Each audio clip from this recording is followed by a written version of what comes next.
So, Joe, Death Will Come and Shall Have Your Eyes. What did you think?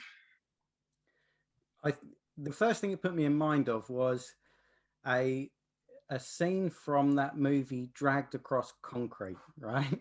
And there's a very funny scene in that film which parodies. It's not really fair to call it a parody, but kind of parodies a trope in particularly in like the heist movie whereby we suddenly cut to a new character and this character is going to be killed horribly in the heist. But in order to care about that person before they're brutally murdered, we spend a minute or so in their company. Usually they're at home, like with the family and the kid and stuff. So you realize they're just a regular guy or girl. And then you're kind of a bit shocked and hurt when they're killed in the bank robbery. And Dragged Across Concrete kind of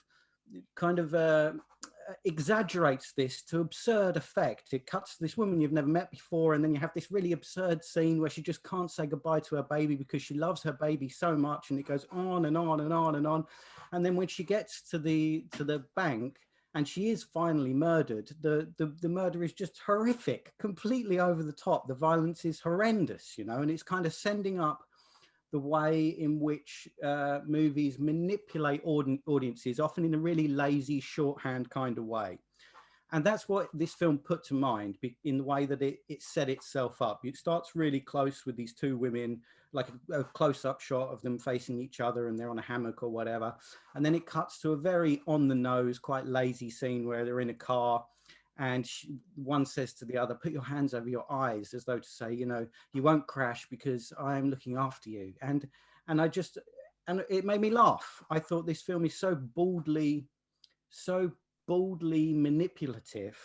And then it cuts to, finally you find out, sure enough, that one of them is dying. I mean, the film doesn't really have the good grace to show us a heist in which they're both brutally murdered. Instead, it goes on in a very sort of, downbeat, inexpressive, kind of slow-paced, same kind of tone all the way through it. But anyway, we cut to one of the women. It turns out they're going to die, or they're very sick. And it's as though the film is saying, you see, you spent some time with them, you see how much they love each other. Aren't you sad now that one of them is going to die? And so I was really cynical about the film from the very off, and I found it quite lazy. There was, along the way, some kind of interesting stuff early on. There's some interesting framing. There's a shot where they're in the nightclub, and it's a kind of a clumsy, quite ugly two-shot, where you can't quite hear what they're saying. And then it cuts to a shot outside, a static shot, like with a whole body shot in it, a very literal kind of framing. One of them stops in the middle of the frame and puts her hands over her eyes and cries. Yeah. And I thought, well, this is quite interesting. It's quite obviously literal, and perhaps it's doing something more interesting than I initially gave it credit for.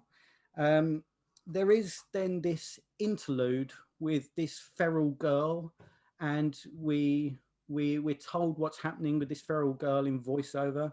And I started to get a bit more excited about the film because it suddenly reminded me of those like strange broke-backed narratives of Weerasethakul, films like Tropical Malady and Uncle Bun Me, and even the like miraculous Volta Face at the end of Happy as Lazaro, right?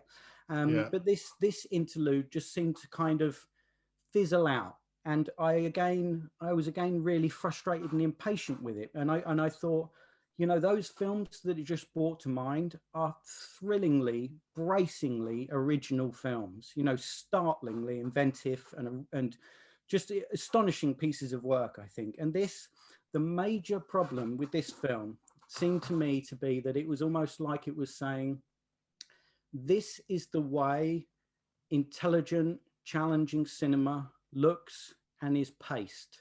And so this too must be a piece of interesting, intelligent, challenging cinema because it's paced and it looks the way those films look. And it's just not good enough. And it started to make me really annoyed because I was thinking, as you know as well, I've been watching loads of videos, and I was thinking of some of those videos that really excited me. Like, I was never much of a Godard fan, and then I watched Infirmist and Femme, and I'd never seen it before, and I thought, this is so witty and inventive and clever and funny.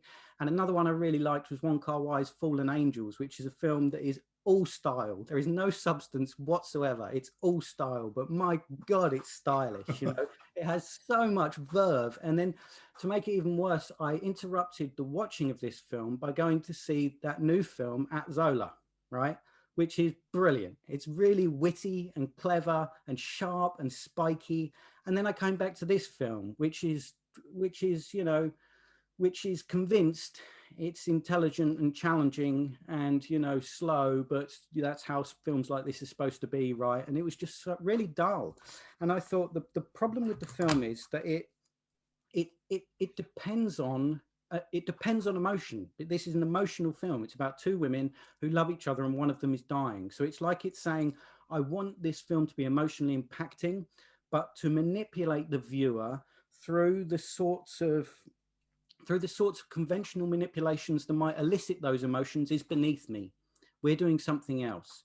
Now, of course, that you can elicit great emotion through inexpressive performances, and the obvious touchstone here that we often come back to is Robert Bresson, you know, because done well, those inexpressive performances can be transcendent. They can be extraordinary. This is not Robert Bresson, you know.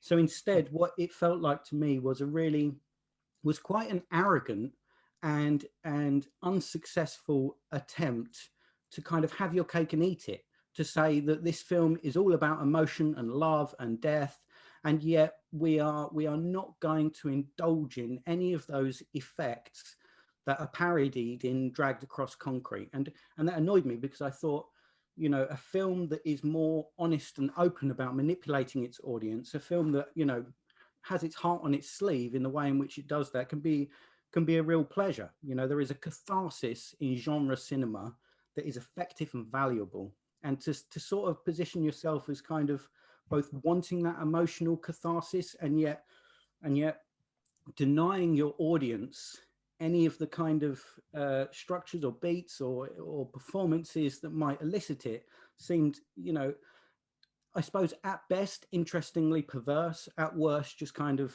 confused and annoying.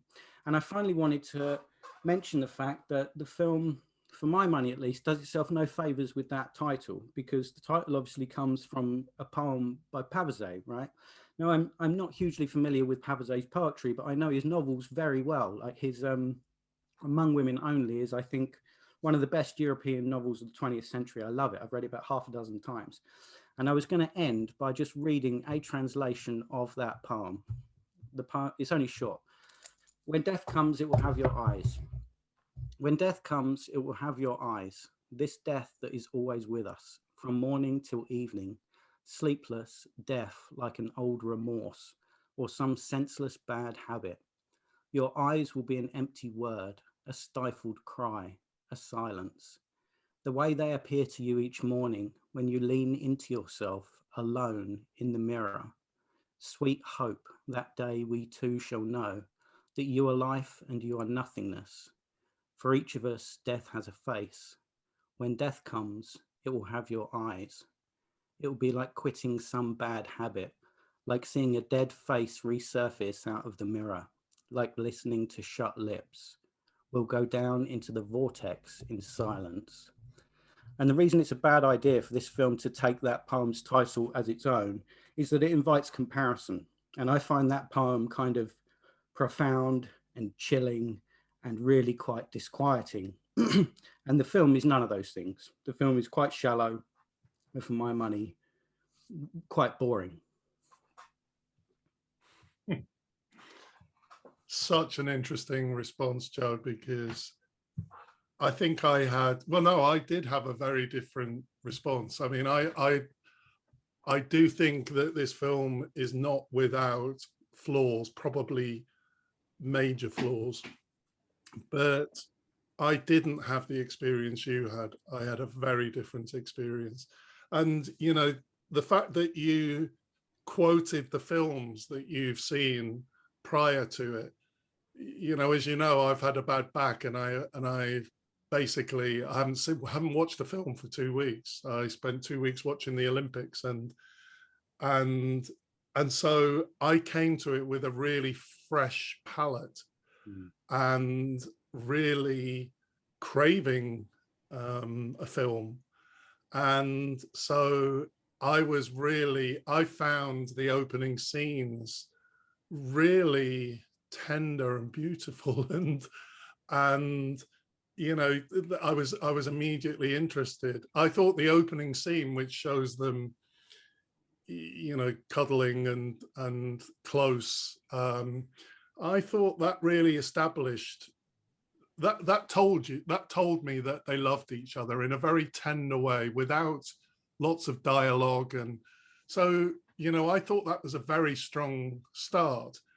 And then the car scene, which was kind of the next scene, I thought was kind of fascinating, because actually I had to run it back. Now, obviously you can't do that in the cinema, can you? Because I was a bit confused how at the start of the scene, they seem to be in the country. And then at the end of the scene, there suddenly were people walking and a bike goes past behind.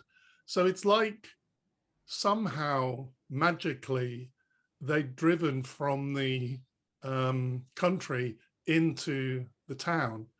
And, you know, I don't know whether I'm overanalyzing that or whether there just happened to be some people going past, but it seemed that introduced, you know, some kind of something possibly magical, something possibly fantasy around this film. You know, I knew the film was about death. And so I thought this was a really smart scene that, you know, piqued my interest. So different than what you saw. I didn't relate it to the title, of course, the title being about eyes and blocking the eyes in the car. Of course, there's, you know, I don't know whether that works. I need to think about that more. And I'd like to read the poem, because actually I think the poem potentially does, as I listen to it, that's the first time I've come across that poem. I think it does actually potentially really complement the film. So, you know, I thought there were some beautiful shots, like it's so tenderly shot in a way that, like, there's a scene where she's lying on the floor and they're both lying on the floor and she feeds her some water, and there's a lot of close-up scenes where you see skin. So yeah, you don't see emotion, you don't hear them talking, you don't hear them developing feelings, or it's very sensual. Throughout the film there's a lot of close-ups of skin, of hands touching, of, you know, bits of bodies, unusual angles of two people together, you know, throughout the film. So I think actually a lot of the emotion comes through sensuality. Obviously there's, you know, there's a lot of nature in this, and people walking in nature and birds and twigs, and, you know, that's very sensual. There's people naked in woods, naked in water. You know, so you kind of feel what it's like to be sleeping naked in the woods. And so that for me is a way in which the film has a lot of dialogue through the sensuality. You referring to that scene where she comes out of the nightclub and she's kind of sideways in full body shot, I found that really arresting, that image. And there are a significant number of shots where characters are kind of, it looks like it's staged. It doesn't look natural, you know, because they're completely perpendicular to the camera. And it happens a number of times throughout the film where the person is standing directly sideways to the camera in complete profile. And, you know, I really liked that we had this repeated phenomenon through it. It kind of made it feel staged, but in a good way. It felt interesting.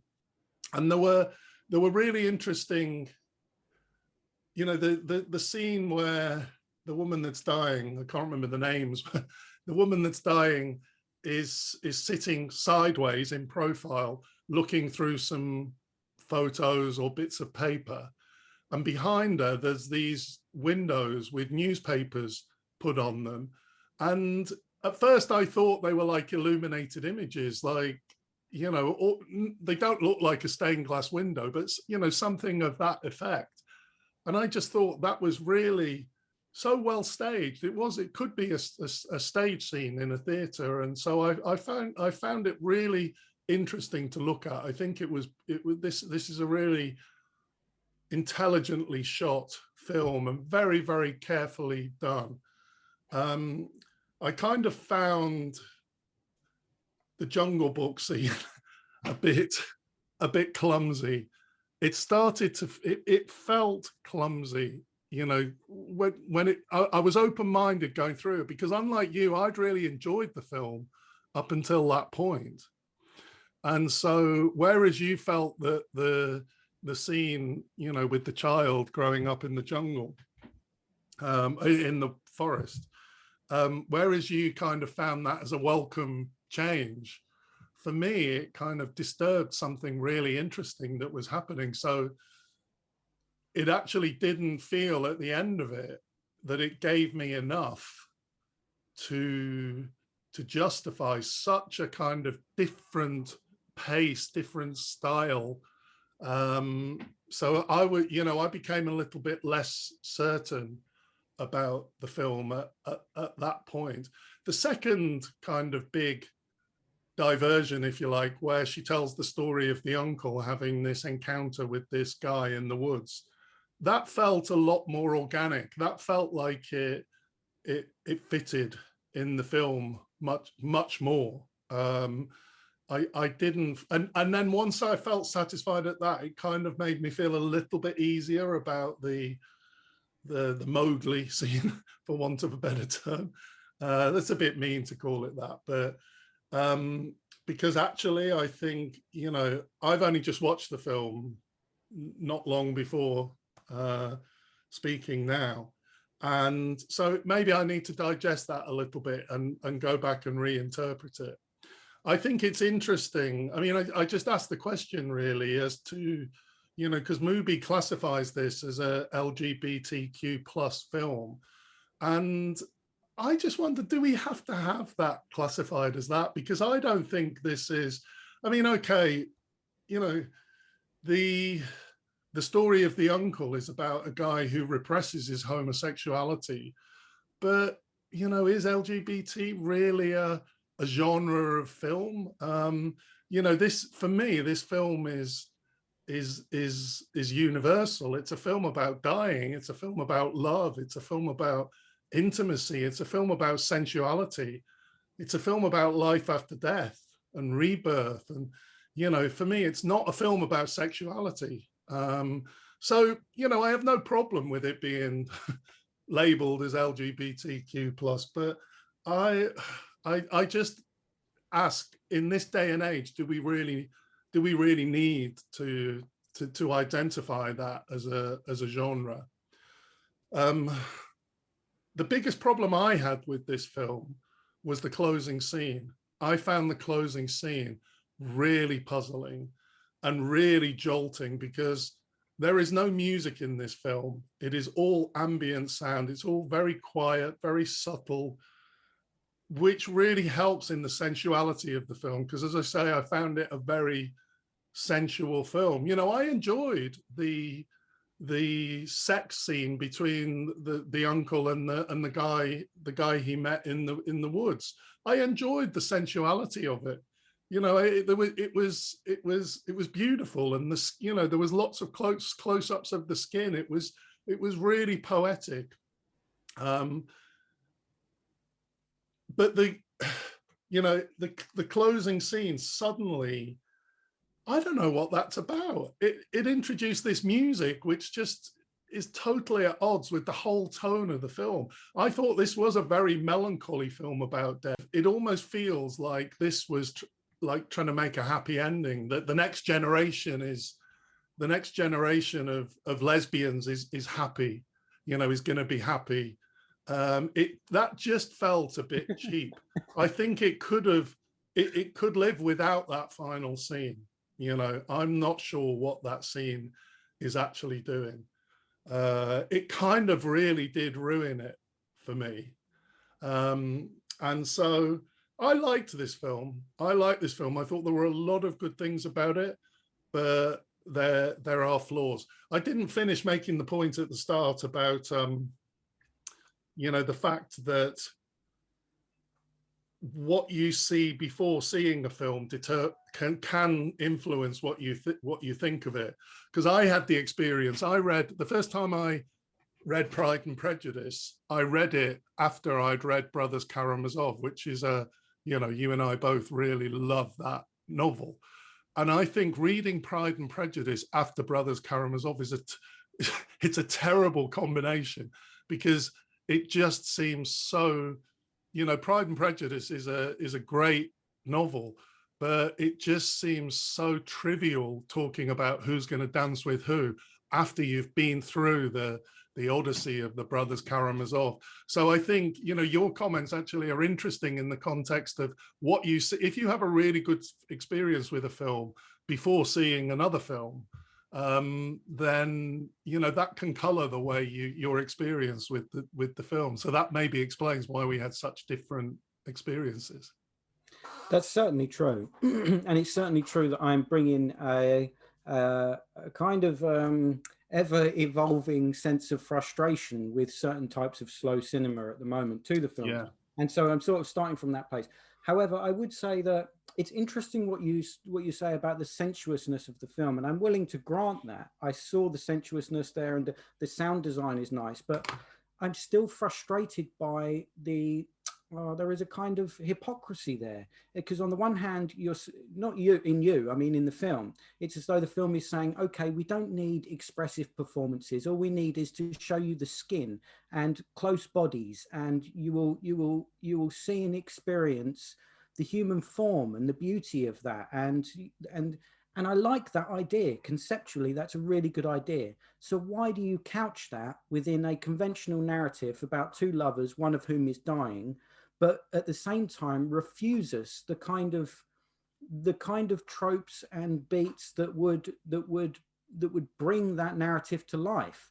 If you don't believe in that narrative, if you think manipulating the audience along those lines is beneath you, why have you got that story there in the first place? Why not have the courage of your convictions and make a film which is all skin, which is all concept, which is very experimental? That I could get on board with. I think it's the treatment of story in some of these films that starts to annoy me, because there is an arrogance about it that I just can't countenance at the moment, because I think it too often disguises a lack of skill, I think. And it does go back to this idea that and this is very cynical, but perhaps this is unfair of this film and perhaps any of the films but I really am beginning to feel that there is this kind of, whether explicit or not, this feeling among certain people that if you want to be interesting and intelligent, then this is how you do it.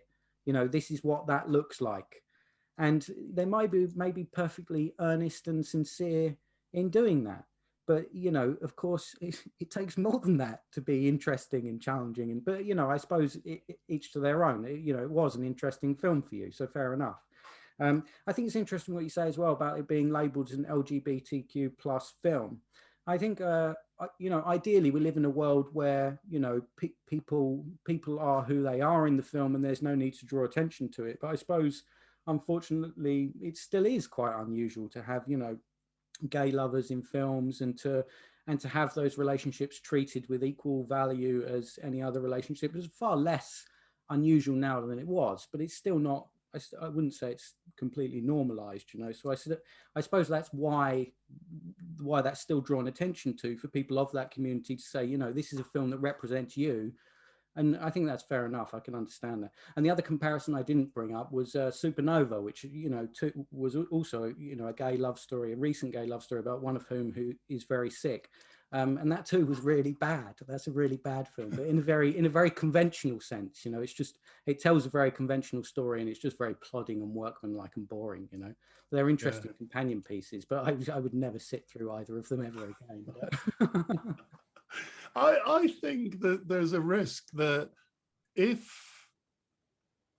I think this film, if it had introduced a little more emotion, say, between them, or it kind of gave us, just gave us some more feeling, I think there's a risk that it could have become sentimental, or cliched.